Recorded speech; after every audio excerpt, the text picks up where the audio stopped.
Welcome back to another episode of the Triathlon Nutrition Academy podcast.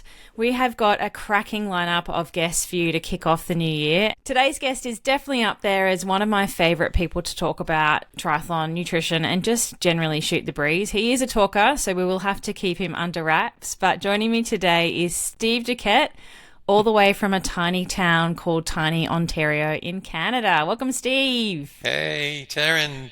How are you? Welcome. You got to say a boat so that people know that you're a Canadian. It's about time that we got together. So Steve joined the Triathlon Nutrition Academy program all the way back in September 2022. He is now part of our alumni program that I affectionately call the Supercharged Squad because we are supercharged by the time we get to the back end of the program. And you might have heard his voice before. He did an episode with me way back in April 2023, episode 89, if you do want to go and find it. And that was about his journey from going from cycling only into the wonderful sport that is triathlon and linking together swimming and running at the front and the end of his favourite leg of the triathlon. But today he's going to join us to talk about some of his secrets behind a massive PB at Sunny Coast 70.3 at the end of last year. He managed to smack out more than an hour better than his previous 70.3 time. And there's got to be some things in that you can learn. So I've asked Steve to join me to share some of that with you. Glad to be here, Taryn. So what inspired you firstly, Steve, to travel 14,912 kilometres or 9,266 miles to do a 70.3 race in Australia?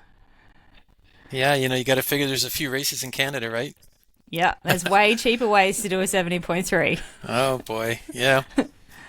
Well, aside from the fact that I've never been to Australia, or hadn't been to Australia before, and it was something, friends had been there, and I thought this would be a great place to go, but I didn't think it was really going to happen ever. But being part of the Triathlon Nutrition Academy with our cohort in the Supercharged Squad, there was this point in time, and I don't really remember exactly when, but we all started talking about how it would be kind of cool if we would go somewhere to meet up, get together, because for the most part, most of us hadn't ever met each other in person. It was all the online Zoom meetings that we had with you. And so we just thought that would be pretty cool if we could, as many of us as we could get together would go somewhere and do a race. So somewhere along the way, it was decided that it was going to be Australia. Now, I kind of think it might be because our boss, Taryn, is in Brisbane, and maybe it made sense. And actually, it did make sense because by going there, you spent some time with us as a group and doing some of the TNA activities and whatnot. So that was part of it. But yeah, I mean, it was, to travel like halfway around the world, it's a huge trip. But really, it was something that was driven by the desire of our gang that's in the TNA Supercharged Squad that wanted to do that. So I think we started something that's going to continue on from what I can tell. So I think that was pretty much the reason. And we had a great, my wife came along, of course, Lynn, and we spent a few weeks afterwards traveling around being tourists and seeing, the big stuff, the big check mark boxes of Australia, like the Great Barrier Reef and so on. And so we just had an amazing trip. So yeah, but I do have the claim to fame, apparently, according to you, from that race that I did last year, being the one who traveled the farthest. Yes, you did get an award for that. And I was going to say, thank you very much for the personalized jar of Vegemite with my name on it. So thank you very much. You're welcome. It's a tiny consolation prize for traveling the furthest distance to get to the race ever. Have you cracked the lid of that yet? Have you had some Vegemite and used it out on your training rides? A little bit. Full disclosure, I'm Come on. still afraid. I'm still afraid of that stuff. I got to tell you, I'll get there. I will get there. I promise. Do you know it's going to be a New Year's resolution next year to get through it? Yeah. Do you know what you need to do? You need to put a teaspoon of it into... Steve makes this amazing deer soup because he goes out hunting, he gets, game, and he makes up big batches of soup. You should put a teaspoon in that as a really nice flavour enhancer. I promise you it'll make it better. You know what? Yes, and we talked about this before about how some of the other uses of Vegemite. Because when I was in Australia and hanging out with our Australian friends, they talked about putting it on toast with a bit of butter, Yeah, so good. making the Vegemite stacks for the training and whatnot. But now that you mention it, I do recall you saying something about that, and I will do that. And I'm going to be making up a batch of my deer barley soup very soon because I was successful in the deer hunt 2 weeks ago. So there you go. There you go. I don't want to know about that on the podcast. You can edit that part out if you want. Yeah, keep moving, keep moving. I meant I need to disassociate the animal from the meat type thing. So yeah, moving on. Moving on. Move on. So compared to other 70.3 races that you've done, like what made that race stand out so much? Like, would you have said it's the best 70.3 race you've ever been to? Hands down, definitely. I mean, full disclosure, I haven't done a lot of 70.3s. I've done shorter stuff. Or but just any race. Is it the best race you've ever been to? yes, absolutely. Oh gosh, yeah. I mean, from the perspective of, well, of a couple things. I mean, obviously the location, right? Going to Australia, Sunshine Coast, Yeah, it is Mooloolaba. pretty special. Oh, you did it! You did it, Malulaba! He said it right! He's been practicing for like a year.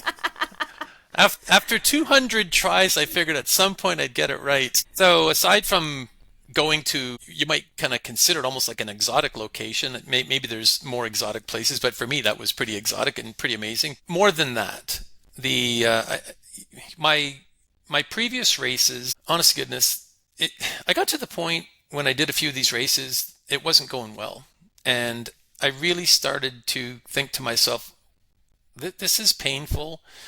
This is not fun, because I did suffer, and mostly it was when I got onto the run of any of those, whether it was a Olympic distance or a 70.3, sorry, getting on the run, I had cramping, like leg cramps, GI discomfort, not to the point where I was running to the porta potty, but just feeling really lousy, and really just running out of gas, I think, was another part of it. And whether that's related to the nutrition and hydration combination of those, certainly we know that in working with you in the program, I think we figured that out, that's what it was. So why was Sunshine Coast 70.3 my best race? Well, because I did that race and I had zero issues other than that damn ocean swim, but that had nothing to do with nutrition. That had everything to do with the frickin' waves and everything else in that ocean. So hands down, the Sunshine Coast 70.3 has been my favorite race to this point in my recent triathlon career, if you will. Best race ever. And we are Best going race back. ever. We are going back to do it all again this year, Yeah, because it was so good. I didn't know if I was supposed to let everybody in on that, but we're going back. We're going back. We're going back. Tell me about your race. Like, run me through the swim, the bike, the run. Like, how did it go compared to other races you've done? And you've got an amazing story about the swim that I feel like you should tell people. If you haven't heard it yet, I just piss myself laughing every time. So, with all... Oh gosh, let me start over. I'll try to keep it to the time frame because I could go on forever about this race. It's, yeah, quite a story in my humble opinion. But so we got to Australia 5 or 6 days ahead of time, so we had some time to acclimatize to the time shift and all the rest of it. And No jet lag. no jet lag. That's a whole other story. But thank you for your help on that. You're welcome. Yeah. So we did swim a little bit in the ocean a few days before the race, and it was pretty good because the ocean was reasonably calm when we were doing our practice swims. No, it wasn't. It was really rough. No, it was not really rough. The ocean swims on like Oh, Thursday. early days. Early days. They were pretty decent. They were kind of rollers. We could put up with that. Yep. But on race morning, we're up at 4 in the morning, and all of you Aussie friends of mine that are doing the race that day are saying it's going to be fine tomorrow. Like, they're telling us this, the day before, 2 days before, it's going to be really good. It's wavy now, but it's always good here. Like this is really good venue for the swim. Okay, It's great. like a lake. It's like a Yeah, it's lake like a lake. usually. Yeah, it's like a lake. So shoot forward to race day, up at 4 in the morning, walking over to transition, and there's like the ocean is separated from the transition by some trees and a fence and whatnot, so you can't see the ocean. But I could hear the ocean, Yeah. and I could hear the wind coming off the ocean. And one of our Aussie friends, it was Mark, Mocha. Hi, Mocha. He's like, it's never like this. He's like, I can't believe it's like this. I'm like, yeah, me too, because you told me it was going to be fine. Anyway, It's so not gonna be fun. Oh my god. it's all going to be good. So, we're all kind of charged up and we get our swim caps on and, you get through into the chute and, well, actually, sorry, before that, we're watching the pros go in and they're like dolphin diving into these 5-foot waves. I'm like, okay, I got to do that. Haven't really done that before. Don't do that back home. Don't have waves that big back home. It seemed like it went pretty quick, but all of a sudden, there I am, at the front of that line, and they're like, okay, go. Well, run in and try to, get in there and diving into these damn waves, get past the break and head towards the buoy. And oh my gosh, like it was like being in a washing machine. I was just getting churned and spun and rinsed and you name it. I don't know how much water I gulped. I think I gulped water at least 5 times during that race. But I'm going so I'm going along and making my way around, and I'm going across for the sort of final long stretch before you would turn to go in towards shore. But the sun is directly in my face. Now, full disclosure, not making excuses here, but I need glasses to see far away. And I didn't have contacts in, so I've got my goggles. Well, I can't see anything. It's just blinding sun in my face. And I'm swimming and I'm going thinking I'm heading in the right direction. But I really don't know if I'm heading in the right direction. All of a sudden, I turn to breathe and I hear this I figured out it's a volunteer, so they're on like a kayak or whatever. And I hear this guy say, "Where are you going, mate?" So apparently I was kind of heading towards shore already with, 500 or 600 meters or more to go. So I stop and I'm lifting up my goggles saying, I can't see a damn thing. Like I'm looking over to the sun and I can't see the buoys and I see all this splashing in front of me over there. I'm like, okay, well, that's people swimming. So I'll try to follow them and they're way up in front of me, right? Anyways, my initial plan, of course, with any triathlons, I'm going to get out of the water and I'm going to run to the transition and, peel off my wetsuit. Well, I got out of that water and I'm walking up the beach and I'm thinking, oh my gosh, like, honest to goodness, I'm thinking, I'm exhausted. I really wasn't exhausted, but I just felt a little demoralized from that swim. So I hit that little outside shower. Everybody said, you got to wash off the salt water because it'll cause dehydration or whatever. And so I did that. And then off I go. And I got onto my bike. And it did feel a little bit weird at first, but not in the way that it would feel in other races. And it felt weird, I think, because I had taken in some salt water. And I think my stomach felt kind of weird because of all the salt water. I think it was like 8 or 10 kilometers into that bike where then I felt like I settled down, and then I thought I had a really good, and I know I had a really good bike, and I love that bike course. There's vistas along the ocean. It's not terribly hilly. I mean, there's a few spots here and there, but it's a really nice bike course. And I guess the one difference, if I remember correctly, was that normally, I think you had said sometimes there's a headwind, but I don't think we really had that same wind that day. So That's not a bad thing. Yeah, it wasn't a bad thing at all. But no, I had a really good bike. You know what? My previous experience in these races, just because things never felt great, and all of the stuff that I have been doing as, being part of your program, I just felt like, okay, that's great, but I also felt that I don't want to push myself too hard. Now, it wasn't like I was taking it easy, but at the same time, I was consciously reminding myself to not go too hard. And part of that reason was because all of the other times when I got leg cramps and felt crappy in the stomach. It's kind of weird because through that race, I kept wondering, when is that going to happen?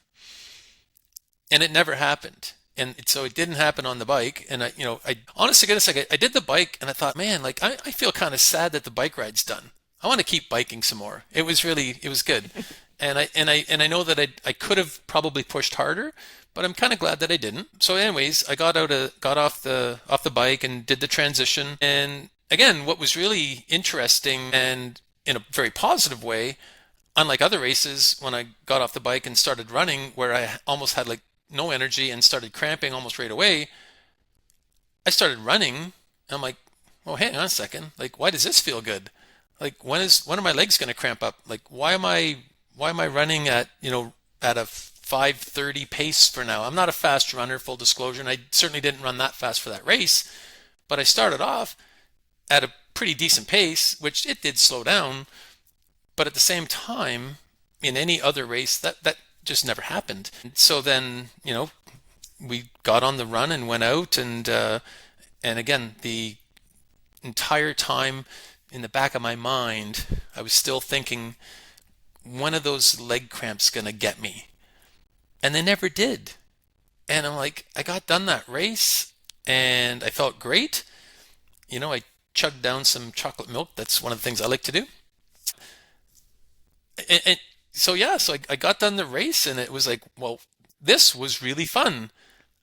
I like this. I mean, now I want to do more, because prior to that, and like I say, there was a significant part of my brain that kept saying, you're going to cramp up at some point, like get ready for it.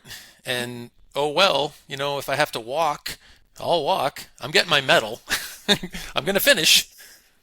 But I didn't have. Now I did, full disclosure, I walked through the aid stations, but I did that intentionally, because I wanted to make sure that I took in some nutrition, hydration stuff. So I definitely purposely walked through the aid stations, and then I'd start running again.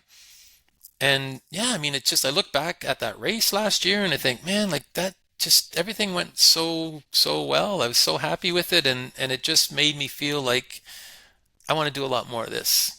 Yeah, it's so And up nice to until then, finish a race and feel like that, not hate this whole thing and like, why did I do this? yeah, Why do I sign up for this stuff? the little wee regret that I have, and I can't really say it's a regret, but a little part of me thinks, why didn't you push harder? Yeah, But again, always. right? I thought that after my swim as well. I was like, that was Oh, too fun. That was shush. too Oh my easy. gosh, shush. You I know should have what? gone harder. But everyone always thinks that, right? And then you don't know that until you've finished. And if you're No. waiting the whole run for cramps to happen, then you're not to know. Yeah. Yeah, no, it really, it really felt good. I was very happy with the entire race. Like, I can't say enough about how good that race felt throughout the entire race, other than, where are you going, mate? Other than the swim. Well, Other between than now and next Sunny Coast 70.3, we'll have to do some more open water training with you and understand how to swim through swell, Well, which is not something you need in Canada. so when I do open water swimming at home here, we have Georgian Bay. And, it's what's interesting, hindsight being 2020, is that I would drive. So where we live, we are like a 5-minute drive down to a beautiful beach, sandy beach on Georgian Bay. And so, in the summer when I can do open water swimming, I'll drive down to the 13th concession to the beach, and I'll walk out there and I'll look at all the waves some days because the wind's coming in. I'm like, well, the hell with that. I'm not swimming in that crap. Yeah. So, next, like when I start doing my open water swimming this coming summer, I'm like, bring it on. The more Yeah. be damned if I'm going to show up in Australia next year and I'm shooting for a better swim result. Let's just say that.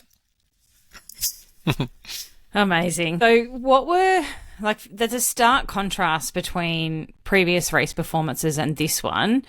What were a couple of things that you worked on to have the result that you did at Sunny Coast without giving away all of our secrets? Maybe one or two strategies that really helped you have a successful day in the office.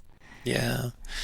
I guess I've said this before to other people in the program, and your TNA Triathlon Nutrition Academy program starts us off in that first phase, and you go right into recovery nutrition. And I never had recovery nutrition. I would do my workouts and whatnot, and I really didn't have much of a clue of what I should be doing and how much and so on. So the recovery nutrition really made a difference because if there's one part of your program that I've been very religious about, it's the recovery nutrition. So when I do workouts, I'm very adamant about getting that recovery done in the right, quantities and proportions and in the right time frame. And I really think that's made a big difference because it does allow you to recover properly and get ready for the next day of training and workouts. So, and it's not like that doesn't happen and things don't change overnight, but that's months and months and months. But that's really, I focused a lot on being very religious about the recovery nutrition. So I think that that's helped me a lot for the training, which of course I think translates into having a good day, on race day.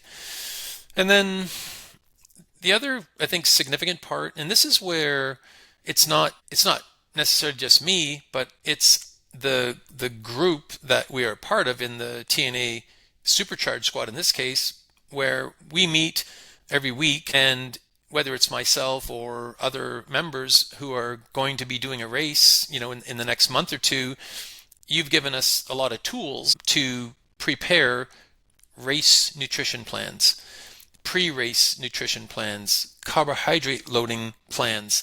And I never had that before. But I mean, what I will say is, and you've said this before, and we in our program we know this, is like having a big plate of spaghetti the night before the race is not carb loading. And as per not giving away the secrets, I'm not going to tell anybody what your carb loading plans or strategies look like, but I will say they work. And they are significantly, massively different than having a plate of spaghetti on the night before the race. Having, you have spreadsheets, and I mean, I'm a math science geek in terms of education, so I love spreadsheets and I love data. And you give us that stuff, but you give it to us in a way that we can actually use it. So it's not like we have to make it up. We don't have to, create the formulas and whatnot, but here's a spreadsheet, go in there and create your plan. And so then you go in, you create your plan. So then we load that up onto your platform, and on the meeting that we have, we'll review it. And of course, you're the advanced sports dietitian. Taryn's no BS approach to things works really well, which I really like, because I will put together, and I have put together, say, a race nutrition plan, and you're like, well, why do you have that there? You might have too much fiber, or you've got too much of this or not enough of that, and let's tweak it. And so the whole gang, everyone on the call, gets to provide some input, and it's really, really beneficial because having a team, not just yourself. I mean, you're the key member of the team, of course, with your specialty and expertise, but everyone else that's doing races and being part of the program, everyone has really valuable input. You always get the little gold nuggets from something, right? So having those templated spreadsheets that we can prepare those plans, and then you've got something to work from, and all you need to do is implement that. Like, how easy is that? So I think, for me, I mean, there's a lot of other things. I could probably go on for a lot longer, but if I had to sort of pick a couple of big rocks, right? Recovery nutrition for me has really made a huge difference in my training and recovery, because I don't, sit on the couch after and, feel like I'm dead. Yeah. I'll get the workout, do the recovery, and okay, well, let's go off and do something else and have a great day. So that recovery's been super important. I think it's been very beneficial for me. And then just having that ability to make those, that carbohydrate loading plan and the race day nutrition plans, and having that concrete, printed spreadsheet with everything you need to know to have yourself set up for a really good day. I think those would be two, significant, very significant things for me. Yeah, and I think I need to add one more to your list, which you've forgotten about because it hasn't been a problem for so long now, is that you really struggled with cramping. And Yes. that is gone away. Absolutely. And you don't Yes. take magnesium anymore. Oh yeah, we had that conversation. That was pretty funny. That was pretty funny. And we've talked about this, right? But people in the triathlon community, everybody means well. Everybody wants everybody else to do well. And so everybody's, giving you what they think is really good advice and so on, which again, I think goes to the point of, where are you getting your information from? And is that the right information and advice for you? Because everybody's different. And you're right. I remember having a crap day on that 170.3, and one of the athletes slash friends that were there, when I mentioned about the cramping, and she was saying, well, are you taking magnesium? I'm like, well, no, what? I didn't even know about magnesium, for gosh sakes. And so, yeah, of course, went to the pharmacy and bought some magnesium. And this is before you and I met. And of course, when we had the conversation early on, and of course, you set me straight on that. And I've never touched any of that stuff. It's gone. Don't need it. Don't use it. Thank you very much. Done and dusted. It's such a confusing space, and people often get the wrong advice around that. It is quite frustrating, but you're here, you're now educated around the right things to fix that problem, and I'm so pleased to hear that you just don't struggle with cramping anymore, and as a result can run off the back of a 90-kilometre bike ride with no issues. So it'll be good to see how you go at Sunny Coast this year with some more confidence that won't happen, so that you can dig a little bit deeper and ride a little bit harder. I know we've talked about your strategy for the next one, not walking through aid stations and seeing how it goes. I've got a few things that, that's one of them. And I do feel like, if my training goes well, and of course, leading up to the race, I feel, I'd like to think that I will feel like, yeah, you know what, I'm gonna go harder on this. Yeah. And I'll be smarter on the swim. Dial in that swim and take some minutes off that swim. And to be fair, I think there's a couple of minutes that I can take off that swim if I actually swim 1,900 meters instead of 2,000. And hopefully the next race is a lake like it normally is. It's not usually that rough and windy. Yeah. So hopefully you do experience what it is usually like. I actually could care less. Yeah. I don't care if it's the same. I know I'm going to do better because you're going to teach us how to do some better sighting. You kept that secret until after the swim was done. Thank you very much. I just forgot that I knew how to do that. Yeah. It's been a long time since I've swum competitively. Very, very convenient excuse, Taryn. Yes, very convenient. Anyway, we will do more practice. We did some ins and outs before the race, and I showed you how to do those, how to run with your knees up and things like that. But we'll do a few more open water skills, I think. And to be fair, right? I've been in the ocean and swam on holidays, but not like this, right? Not to swim on a race. So it definitely was a new experience. And I think having done it once and realizing, oh my gosh,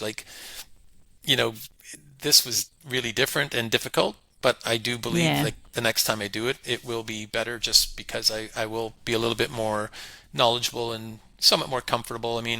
But the race bit me in the ass, really. It really did. Can I say that on this podcast? You can. Okay, good. Is there, in this race then, you had a huge PB, is there any moment in that event that you're like, holy crap, I'm flying here and I'm going to do a massive PB and I feel really good? Is there any one moment inside that race that you felt that, or were you just literally hanging on the whole time for dear life thinking cramping's going to come soon, just take it easy?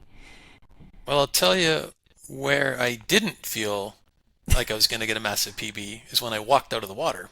Yeah. Because I was thinking, boy, this is going to be a different day than what I expected. Because I was expecting good things just because of everything that I've been doing. So, of course, I was expecting to have a good day. I didn't know really how good of a day. I didn't really, I did set some goals for times. And I've mentioned this before. And one of our other TNA alumni members is Erin.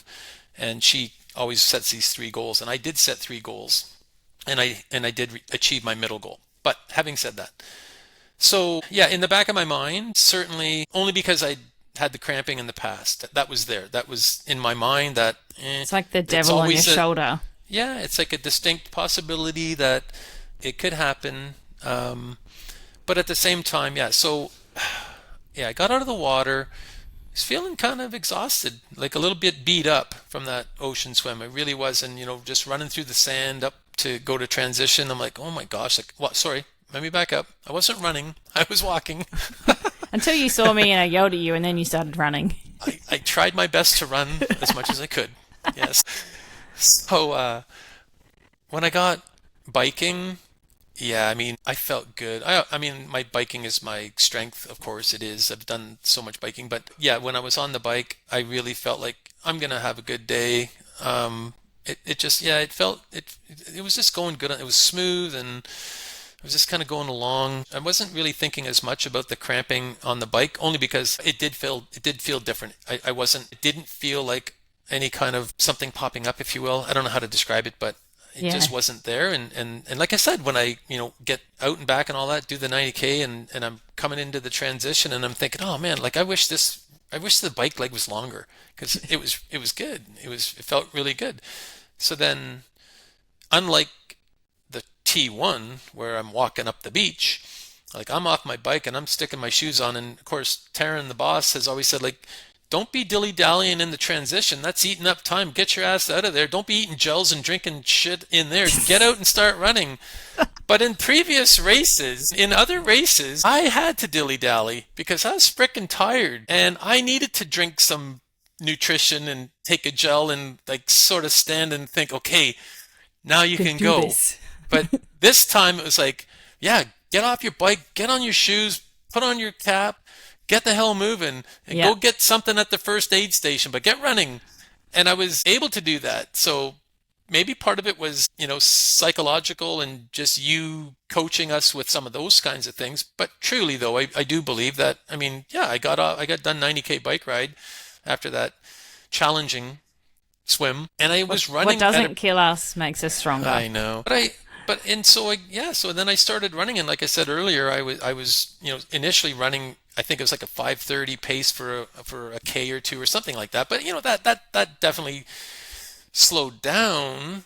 But again, at the same time, I consciously was thinking, well, I don't want to like I can't do I don't think I can do that pace for 21 kilometers and I was thinking, well, then maybe I'm going to cramp up. But so again, on the run, more of the cramping was in the back of my mind. But I never got that sensation, that feeling, and I thought, wow, like this is a great feeling. So So good. yeah, So you're coming back this year, 2025, to do it again. And last year you set your 3 goals and you yeah, wrote them down and put them in an envelope and told your yep, wife. yep, yep. What goals have you set for this time around and who is it that you really want to beat?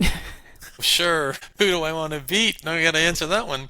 Let me start with the goals for the race itself. I mean, I kind of in my mind, I haven't written this down just yet, but I do think about it a lot, and I really feel like with the swim, I think there's got to be at least 4 or 5 minutes that I can get out of there. Like just again, I swam 2,000 meters. Like for Yeah. me, and again, I'm not tearing the 32 or 38 minute swim. I was 48 minutes. You were 32, weren't you?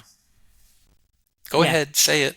32 minutes. 32 And minutes. you hadn't swam for 12 years and had 3 babies and never put on a wetsuit. Yeah, go I whatever. didn't wear a wetsuit. No, I was freezing at the beginning, but then it was beautiful. So Yeah, whatever. non-wetsuit. Anyway, whatever. Yeah, Moving on. It's not about I hear me you. and my Not awesome about you. swim. I'm talking Yeah, about your goals. yeah. No, thank you very much. So you know what, I'm not a fast swimmer, right? But if I'm working on my swim, one of my goals for this, for this year, I'm working on my swim and I'm working on my running because I think for me that's where I can get the most Yeah. gains. Yeah, as a cyclist, for sure. Yeah. So with the swim, like I said, I really feel like, I mean, I swam, it was 48 minutes. So, that's a slow, there's low hanging fruit there. Like I Yeah. said, genuinely, I swam 2,000 meters. If I can sight better, that's a few minutes right there. And then just given maybe a bit of a better pace, I think I'm going to conservatively say, if I come in at like 42 minutes, I'd be really happy at that next Yeah. time. Like 6 minutes, that to me that's a lot for a Yeah. swim for me. And then I think the transition, if I'm able to run up the beach and get there a little quicker. You know, there's a minute or two here and there in the transitions. Okay, that being said, the bike, yep, I'm going to push harder. I know that. I'm going to plan for a faster result. So, you know, I realistically think I can take 10 minutes or more off my bike. Yeah, wow. And then the run, again, and maybe 10 minutes, 15 if you know, pick up the pace, look, you know, shoot for a faster run overall, and then get through those aid stations. And if it's not running through every single one, maybe it's every other one. You know, I'm going to see, it'll be how I feel that day, right? But Yeah. so I genuinely think, you know, a stretch goal would be 30 minutes off that time. Yeah, wow. That's huge. That's a huge, it is. It's a huge ask, and I know that. And I won't be disappointed if I don't get that, but if I take 15 minutes, I'll be super happy. Yeah. Absolutely. So we've got a rock star goal, we've got a super happy goal. What's your happy goal? Yeah, well, I mean, the last time when I did the race last year, right? The sort of the baseline goal was just to finish, right? And then so I kind of feel like I can't have that goal this time because I feel like I know I'm going to finish. Yeah. So you know what, I don't have I don't have that lowest goal yet. Honestly, I don't have that goal. Yeah, I think it's going to be 3 different times is what I'm feeling, because obviously if just, you know, finishing is not going to be the goal anymore, that baseline goal, it's going to be something with a time attached to it. So whether that's, you know, just beating my previous time by 10 minutes. Yeah, or maybe that's the base goal. It could be only swimming 1.9 kilometers. Well, yeah, no, that's That could be the baseline. Absolutely. Well, thank goodness the swim is the shortest part of the triathlon, right? I mean, Yeah, otherwise that I'd be sucks in for me. much bigger. I know, too bad for you, right? Yeah. And so who do you want to beat? I know you've got gosh. like the Smack Talk already started at last year's event. I know. Smack Talk is so funny, but who do you want to beat this time round? Yes, Lynn, because Lynn and I think, are the same age, or very close. So not And- your wife, Lynn that's in the program. Correct. Yes, Lynn that's in the program. She ended up beating me by 1 minute in that race. So Lynn, I'm coming for you. Look out, Lynn. Well, a little secret that may not be such a secret is I did the N+1 with the bicycles. Always. So I did Sunny Coast and all my other races with my road bike. So I'm coming to Australia with a TT bike. Yeah. So there is a little bit of, you know, I'm buying some speed, a full disclosure, and there was some chirping going on in our group because I was asking about a bike fitter, and I think Lynn made a comment about, well, we don't want you doing that because we don't want you going any faster. So I'm coming for you, Lynn. That 1 minute going to disappear, so you better up your game because I'm up in mine. And then, oh my goodness, of course, so Kelly is the guy from Idaho, and I think he beat me by, I don't know what it was, like 5 or 8 minutes or something. I don't know. Kelly will know. He'll have it locked in, but he'll have a spreadsheet. Yeah, exactly. He's probably got all of our results on a spreadsheet for comparison. You know that? Oh, yeah. I just realized yeah. that. He will have that Oh happening. my gosh, you know, you're right. So Kelly did a little bit of a faster swim than I did, but then I finished ahead of him on the bike, and then so I was out running, but then he passed me, I don't know when, 8 or K in, so then he put some time in on me as well. So I've got and Kelly and I are in the same age group, so that's another one. So Okay. Kelly coming for you. And then lastly, God, there's more. oh yeah, you know there's more. So you and Leanne, who's in the program, and I forget the name of the other member of your relay team. And I don't even know if Leanne remembers this, but I do. And when I was coming in, finishing my bike, she was standing in and around the transition, and I don't know if she was cheering me or jeering me, but she did the bike leg for you guys. And of course, she was done before I got done, but that's because you swam 16 minutes faster than I did. So I got some unfinished business with Leanne on that bike leg too, so look out. Okay, so you've got to beat the team as well, Team TNA. Well, you know, that would be a big ask. That would be a very big ask. I will be very humble and say that one's going to be very difficult to do. After watching you guys do your thing and you guys made the podium. Yeah. So that one would be beyond a bit of that's more than a stretch goal. Let's just say that. It depends who we have running. We don't actually have a runner yet, so it depends who we get running. We were meant to have Crystal, who is an absolute weapon, and we would have won. You would have been first place because she can Yeah, run. That girl can run. My gosh, she's built for running. But we just had a mum friend jump in at the last minute, so it depends who runs. But yeah, that was a nice little goal to try and beat Team TNA. I'm not sure anyone's going to be able to do that though. Maybe Paul. He's the only one that's close. Yeah, but is Paul even coming back though? No, he's not. Because they've moved or something, right? I'm working on it, but Paul and Lisa, I don't think will be there. Paul and Lisa, you need to come. If I'm going to fly from Canada, 14,912 kilometers to do this race, surely you can fly a domestic flight from Darwin down to Mooloolaba. Yeah, you did it again. Well done. I love that Steve's strategy to say Mooloolaba is just to say it really fast and hope it sounds okay. How did you guess? How did you know that? You're right. Well, huge congratulations, Steve, for a massive PB. Like the elation that you feel when you cross the finish line. You're like, holy crap, I just smacked it out. A more than 1 hour PB at that race. Like you were just so happy, and I was getting so many messages. I'm like, hang on, I'm coming. I didn't quite make it to the finish line. But I'm really excited to see you come back and do it again this year, because I know you've got some unfinished business with the swim. Plus, you've got so much more time of your nutrition strategy under your belt. Like, you know how to do it now, and you've got all this time to practice and train, and you've got a brand new TT bike to get in a nice little locked-in aero position. Actually, we're going to need to figure out your bottle setup and stuff on that new bike, but that's a topic for Power Hour. Yeah, actually, I would love to talk about that. Absolutely, 100%. Mm-hmm. So, for somebody that is thinking about joining the Academy program when we have doors open this month, like you've obviously had some huge performance gains in your racing, but also just generally nutrition on a daily basis. What would you say to somebody that's like, I'm thinking about it, but I'm not sure. It's an investment and I don't think I can afford it. Well, I'll say this. The program costs a fraction of the price of a new TT bike. Speaking from experience. And so sometimes we learn things the hard way, by making lots of mistakes, and then we realize that we have to do something different. So I think I was kind of in between, in the sense that I had done some races and I wasn't doing what I needed to be doing with my nutrition, because I really didn't know. Honest to goodness, like,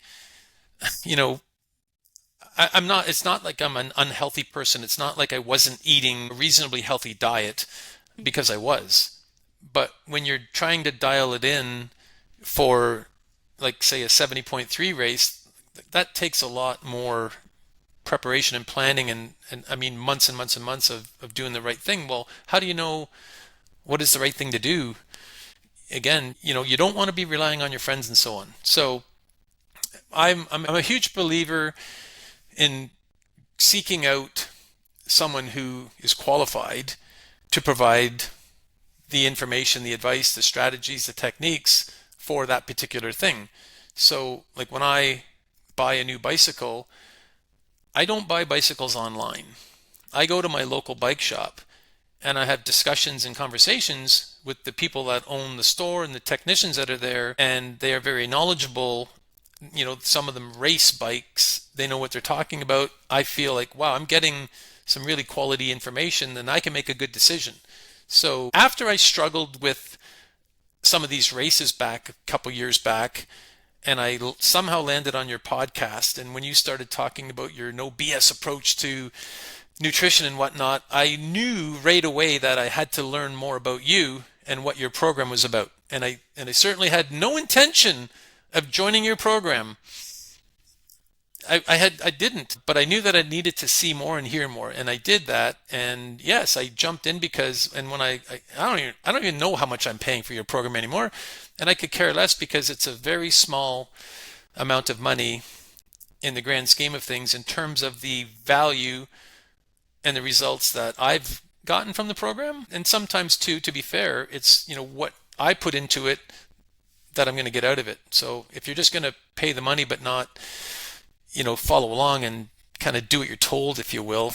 Maybe it's not quite the right way to say that, but you give us the tool. You have to actually do something, right? I can't learn it by osmosis. I can't cook for you. I can't swat the donut out of your hand either. Yeah, and you know what? I don't mind the odd donut. I'm a human being, right? That's right. So am I. So if you're sitting on the fence, think about the money that triathlon, as we all know, is not necessarily a inexpensive sport. With all the bling, with all the the shiny objects, I think is what you call them, the one percenters, whatever. So don't beat me up for being a one percenter on the bike, Taryn. Thank you. But registrations are not cheap. Travel, all of that stuff, the bikes, the shoes, the Garmin watches, all of this stuff. Sit down and look at yourself and say, how much money have I spent on all this other stuff? And then when you look at the price of your program, you will realize that it's a fraction of all the other money that you spent on all this other stuff, including whatever nutrition and stuff that you've been doing before, like whatever, I don't know, gels and stuff, and you don't even necessarily know that you're using the right stuff for you. You don't know. And I didn't know, I was using some gels that after we learned all about gels and sugars and carbs and everything, I'm like, oh my gosh, like these gels have to go. It made a huge difference. So it's a fraction of the price in terms of the money that you're spending on registrations, on bicycles and shoes and whatnot, as I've said. And, I've gone through the program, and I genuinely will say, like, I enjoyed the program so much, and I enjoyed the people that are in the program that we spent all those 3 phases with, so much so that when the doors opened up for the Supercharged Squad, which is kind of like, okay, you've graduated from the TNA, 3-phase program, you have this opportunity to be invited in to join this other cohort of people who've been through the program. I didn't think twice about that. And I didn't think twice about it because the group of people that I'd spent all those months with on those Zoom calls, just a fabulous, wonderful group of people that we have so much fun together, and it's all for a common interest of triathlon and nutrition. And so we all pump each other up and we have a great time and we chirp and we do whatever. So much smack talk. Yeah, well, hey, right? That's what it's fun. all about. It's so fun. And so, yeah, it's I don't know. It's not a huge, and it's not an expense. It's an as you said, investment. it truly is an investment. It's made a big difference for me, a massive difference for me. And not just, as I say, like when I finished that last race, I just thought, well, wow, this is what I feel is how it's supposed to feel. I'm not supposed to be running now to the porta potty or hobbling and walking for 3 hours to finish the run leg. Like, I was literally really questioning, like, why am I doing this? I love cycling, and having the open air and all the rest of it, but to put myself through that and have that experience, well, that was not a positive experience. So I genuinely believe, and you got to do the training, you got to put the work in, but figuring out the nutrition and the hydration and that day to day and all that stuff, just, knowing more about how your body reacts to things and what your body needs and what amounts and so on. I don't know where else am I getting that? I'm not getting it off the internet. I mean, everybody does that. I've done that. Totally guilty of looking up stuff on the internet and thinking, well, it must be That'll true. do. It's on the internet, right? Yeah. That's Some a bunch of punter's crap. written a blog about it. It'll be right. I'll just do that. Yeah, For absolutely. you were going to quit triathlon altogether. We saved you, No. man. We saved you from quitting in the sport. You really did. I mean, now I bought a damn new bicycle. Like, what the heck? Sorry. I'm all in. Yeah. And by the way, my wife Lynn, she does know that I bought the bike. So, Lucky. and I did say to the local bike shop, I said, look, you don't need to give me the spouse receipt. You can give me the real receipt. It's okay. It's like the gift receipt. That's a good one. Did they actually do that? Surely they do. I think it's a great thing. You got to get the spouse receipt. Yeah, it was only $5,000. It wasn't 18. Yeah, but your Visa card says different. Oh, hilarious. Well, you know what? If I could add one part, right?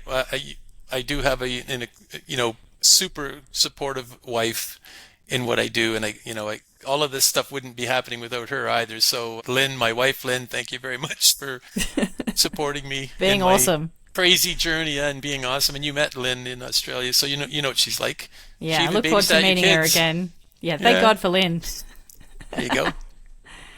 All right, Steve, thank you so much for sharing your story and some of the things that you were working on to have such an epic race performance at Sunny Coast. I'm very excited to see you again in a few months' time back at Mooloolaba. You got to keep Mooloolaba. practicing saying Mooloolaba. Mooloolaba. The smack talk has already started to escalate Absolutely. in our group, which is just so much fun to be around. But I hope that you hit some of those goals that you set for this upcoming Yeah. race, and I will help you a little more in the open water now that I remember how to do it. There's Yeah. lots of little tips and tricks that I There you can go. help you and guide you on, but hopefully this year it is much smoother Well, and you will get to see what it's actually like I out guess there. I guess the good news is now that you've publicly stated you're going to help us with the ocean swim on this podcast, we are holding you to that. So you can't We'll do say some that you didn't. lessons. Yeah, you can't say that you never offered that help because everybody now knows, the entire world knows that you are going to help us non-Australian. You guys are born in the damn water. We know that already, Yeah. right? Look, I did take you in a few days before, showed you a few things, but I'd honestly forgotten that I knew how to But sight around a can. Yeah, that's a bunch of crap. You know what I'm thinking about? Here's what I'm thinking. You're one of these people, like, when so you're gonna play. I don't play poker. I'm not a gambler. But somebody will say, "Well, do you want to play cards?" And you're like, "Well, I'm not really that good. But if you really want me to, we'll play. Well, but Taryn, we're going to play for money. Okay, well, I guess so." And then you go and clean up on everybody, and you're like sitting in the bushes waiting to pounce. You're playing possum. It's the I bait and did not. switch. Did Oh, not. you I've did just been so. retired for too My long. gosh. I forget You that know I what? know things. I think I'm gonna poll everybody in the Supercharged Squad, everybody that went to that race. I'm gonna ask them what they think, how you approached it. And I think they're gonna side with me on that one. No way. No way. All right. Thank you so much, Steve. I'll see you in a few months.